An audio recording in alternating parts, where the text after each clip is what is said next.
पण मृत्यू ठरलेल्या वेळेच्या अगोदरही येत नाही. जी वेळ ठरली, यस्मिन काले यदा देशे यन मुहूर्ते यद दिने हानिर मृत्यू यशो लाभस तत्तत् काले भविष्यती.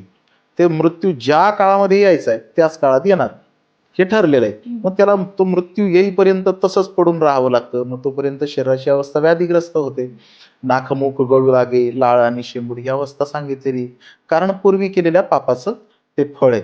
अशा प्रकारे तो मृत्यूची वाट पाहत राहतो. मग शेवटच्या काळात त्याला वेदना सांगितल्यात. मृत्यूच्या वेदना आहेत. एका जागेवर 100 विषारी विंचू चावल्यावर ज्या वेदना होतात, तर मृत्यू काळातल्या वेदना सांगितल्या. मग त्या काळामध्ये त्याला थोडी दृष्टी मिळते की आपण काय काय केलंय, आपलं पुढे काय होणार आहे.